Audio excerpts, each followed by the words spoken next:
बनाते हैं। तो इन्वायरमेंट क्या होता है, जो हमारे चारों तरफ है।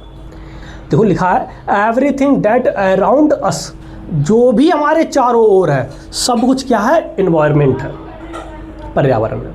हमारे चारों ओर की सभी चीज़ें पर्यावरण कहलाती हैं। ठीक, अब पर्यावरण कर लिया। इसके बाद पर्यावरण 3 प्रकार का होता है। एक होता है बायोडिग्रेडेबल, एक होता है नॉन बायोडिग्रेडेबल, तीसरा होता है इकोसिस्टम। बायोडिग्रेडेबल नॉन बायोडिग्रेडेबल इसको हम करेंगे बाद में डिस्कस, क्या होता है वो सब बताएंगे लेकिन बाद में। तो अभी हम डिस्कस करने जा रहे हैं इकोसिस्टम। इकोसिस्टम ये क्या होता है, जैसे देखो हमारे वातावरण में लिविंग्स नॉन लिविंग्स दोनों चीज़ें हैं, एक दूसरे पे डिपेंड करते हैं, एक दूसरे से इंटरेक्ट करते हैं। तो इनके जो एक दूसरे से इंटरेक्ट करने की जो प्रोसेस होती है जिससे हमारा एक पूरा सिस्टम बनता है, उसी को हम इकोसिस्टम कहते हैं। देखो वही यहाँ पर लिखा भी है, क्या है, an interacting system of living and non living things to sustain life in an area. किसी भी एक विशेष स्थान पर या कोई भी एरिया हो जहाँ पर लिविंग नॉन लिविंग सब चीज़ें एक साथ रहें और उनके बीच में इंटरेक्ट हो, तो उसी को हम क्या कहते थे, इकोसिस्टम कह देते हैं। अच्छा, ये पहचानेंगे कैसे कि इकोसिस्टम क्या होता है। देखो जैसे तालाब सबने देखा है, पॉन्ड में क्या होता है, उसमें एक्वेटिक एनिमल्स होते हैं, जीव होते हैं ना एक्वेटिक, जैसे कि मछली है, फिश, उसके बाद हमारा टर्टल है, कछुआ है, उसके बाद स्नैक्स सांप है, ठीक ना, ये सब क्या है उसमें पाए जाते हैं। अब ये जो सब पाए जाते हैं ये क्या कहीं बाहर से चीज़ों को लाते हैं, बाहर से कहीं खाने जाते हैं, मछलियाँ क्या बाहर जाती हैं, नहीं। यानी कि एक ऐसा एरिया जिसमें लिविंग हो नॉन लिविंग हो सब चीज़ें हैं, और उसके बाद जो लिविंग चीज़ें हैं ना वो कहीं और से कुछ प्राप्ति ना करें, सारा कुछ उन्हें वहीं उसी एरिया से मिल जाए, उसी को हम इकोसिस्टम कहते हैं। ये सिंपल लैंग्वेज में है। ये 2 प्रकार का होता है, एक होता है हमारा नेचुरल इकोसिस्टम, एक होता है हमारा आर्टिफिशियल इकोसिस्टम। अब नेचुरल क्या होता है, नाम से ही पता चल रहा होगा, नेचुरल प्राकृतिक, इसका मतलब है नेचर में पाए जाए, एग्जिस्ट इन नेचर, तो वही है ecosystem which exist in nature, nature में पाया जाता है। जैसे फॉरेस्ट क्या है, जंगल क्या है, प्रकृति में पाया जाता है, कोई उगाने जाता है, आपने पेड़ लगाया जाके जंगल कि हम जंगल बनाएंगे, आप बगीचा बना सकते हो, गार्डन बना सकते हो, पार्क बना सकते हो, ठीक है, लेकिन आप जंगल नहीं बना सकते, जंगल खुद ही होता है तैयार। ये क्या है, नेचुरल इकोसिस्टम है। ऐसे ही लेक, ये भी क्या है, झील, ये भी क्या है, हमारी नेचुरल है। उसके बाद ओशन, महासागर, सी, समुद्र, ये सब क्या हैं, नेचर में पाए जाते हैं, अपने आप बनते हैं नेचर द्वारा, आप नहीं बनाने जाते। लेकिन इनमें सब में जीव होते हैं, अपने आप को जीते सर्वाइव करते हैं, जीते हैं, रहते हैं, उसी में खाते उसी में रहते हैं, ठीक ना। ये सब क्या करते हैं, ये सब हमारे क्या है, नेचुरल है।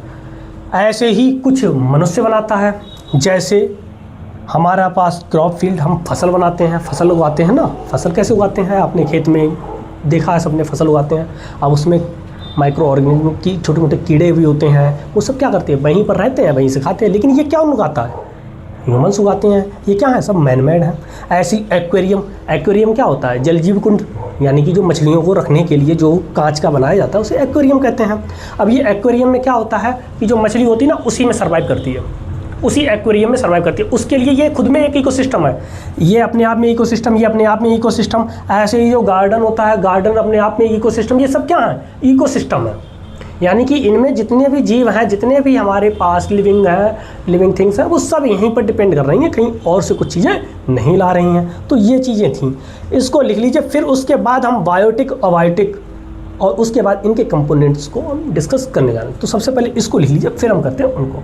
देखिए अब बात करने जा रहे हैं component of the ecosystem. Ecosystem के कंपोनेंट्स, इकोसिस्टम के 2 कंपोनेंट होते हैं, एक होता है हमारा बायोटिक, दूसरा होता है अबायोटिक।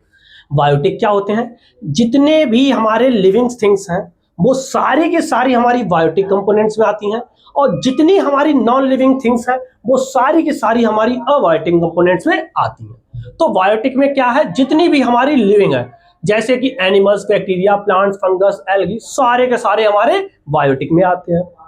अब बात करते हैं अबायोटिक। अबायोटिक में नॉन लिविंग, जैसे कि हमारी ईयर क्या है, नॉन लिविंग है, जिंदा तो है नहीं।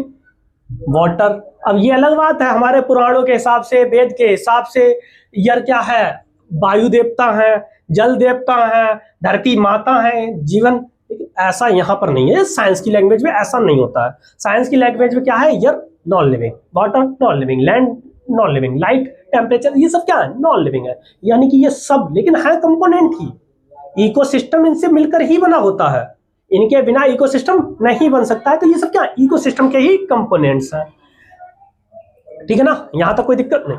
अब बात करने जा रहे हैं जो हमारे बायोटिक कंपोनेंट्स होते हैं।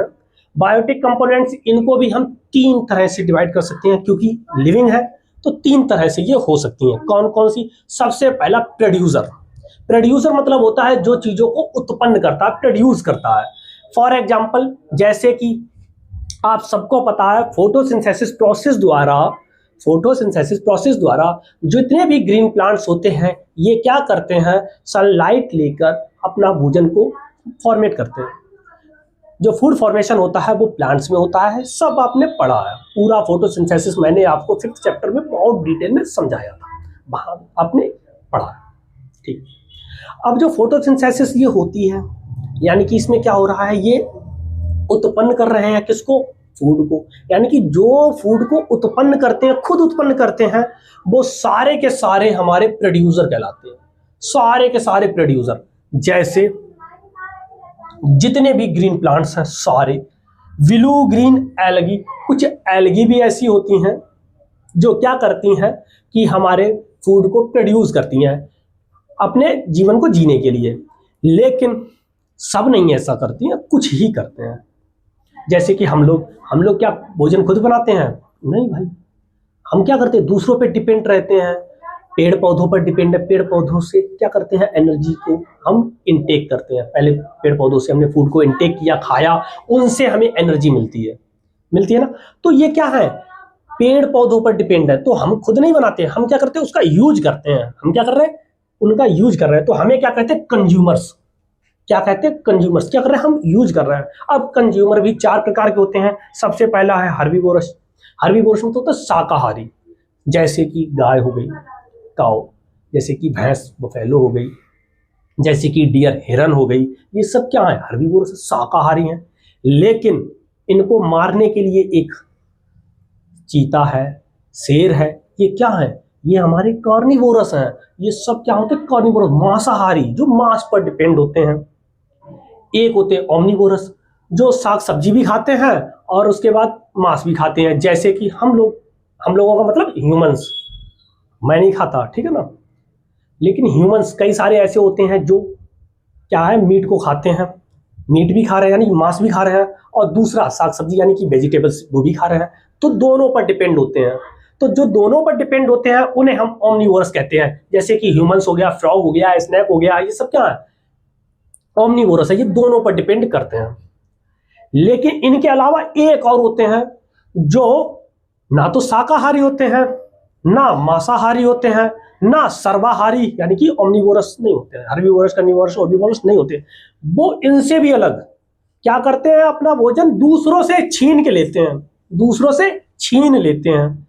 उन्हें हम पैरासाइट्स कहते हैं। जैसे अमरवेल देखी हो आपने, कस्क्यूटा अमरवेल पेड़ के ऊपर लगी रहती है, हरे नीले रंग की। वो क्या करती है कि जो पेड़ पौधे जितना भी भोजन को अपने फॉर्मेशन करते हैं भोजन का, उसी से क्या करते हैं, वो उनकी पत्तियों से उसी फूड को इनटेक कर लेते हैं। कौन, कस्क्यूटा। ऐसे ही लीच होती है, यानी कि जोंक, लाइस, जूं, ये सब क्या करते हैं, जूं हमारे सिर पे होता है। अब वो खाना कहीं से बना थोड़ी आ रहा है, वो क्या करता है, हमारे जो ब्लड होता है ना, उसी को क्या करता है, चूस लेता है। तो वही है, ये क्या करता है, दूसरों पे डिपेंड रहते हैं। ये क्या है, हमारे पैरासाइट्स होते हैं। इन्हें हिंदी में परजीवी कहते हैं। क्या कहते हैं, परजीवी। पर मतलब होता है दूसरों, जीव मतलब होता है डिपेंड करने वाले, यानी कि जीव, जो जीव दूसरों पर डिपेंड करते हैं उन्हें कहते हैं परजीवी, यानी कि पैरासाइट्स कहते हैं। ठीक है, ठीक। अब इनके अलावा, अब जैसे कि प्रोड्यूसर ने प्रोड्यूस किया, कंज्यूमर ने खा लिया। अब उसके बाद जब हमने मान लो भोजन किया, उसके बाद क्या है, सुबह सबको पता है ना, निकाल दिया। अब जब हमने एक्सक्रीशन कर दिया, उसके बाद ये क्या वैसा ही रहेगा, जो भी हमने वेस्ट निकाला है सब वैसा ही रहेगा? नहीं, ये क्या होगा, कुछ समय पश्चात, आफ्टर सम टाइम, ये क्या होगा, डिकम्पोज होने लगेगा। अब ये डिकम्पोज होता है, तो डिकम्पोज होता कैसे है, कौन सी प्रोसेस द्वारा डिकम्पोज होता है? क्या ऐसे हो जाता है? नहीं भाई, इसके पीछे का भी एक रीजन होता है। क्या आपको पता है कि एटमॉस्फेयर में बैक्टीरियाज होते हैं, एटमॉस्फेयर में छोटे छोटे माइक्रो ऑर्गेनिज्म कई सारे होते हैं, हजारों प्रकार के। ये क्या करते हैं, जो वेस्ट होता है उसको धीरे धीरे उस पर लगने लगते हैं और खाते हैं, और खाने के बाद क्या करते हैं, ये भी वेस्ट निकालते हैं। इन्होंने ये वेस्ट को ही खाते हैं, वेस्ट को खा के दोबारा से वेस्ट निकालते हैं। और जब वेस्ट खा के वेस्ट निकल रहा है, क्योंकि देखो हम लोग भी खूब खाते हैं, वेस्ट थोड़ा निकलता है, ऐसे ही इनमें भी होता है। ये भी जितना भी होता है ना उसको खाते हैं, उसमें से वेस्ट और कम होता है, तो धीरे धीरे या क्या होता है, डिकम्पोज। इसी प्रोसेस को क्या कहते हैं, डिकम्पोजिशन कहते हैं। यही है डिकम्पोजर। तो इन जो हमारे जो भी ऑर्गेनिज्म होते हैं, माइक्रो ऑर्गेनिज्म, इन सबको हम क्या कहते हैं, डिकम्पोजर्स कहते हैं। बोलो कोई दिक्कत? ये था आपका पूरा फ्लो चार्ट, जिसको मैंने आपको डिटेल में समझाया है। अगर आप लोगों को ये वीडियो अच्छी लगी है तो वीडियो को लाइक और चैनल को सब्सक्राइब करना ना भूलें। फिर हम मिलेंगे इसके अगले टॉपिक को। अगले टॉपिक को हम और डिटेल में सीखने वाले हैं, तो सभी लोग रेडी रहिए अगले टॉपिक के लिए, अगले दिन शाम को 6 बजे। तो रेडी रहिए, तब तक के लिए राधे राधे, जय श्री राम।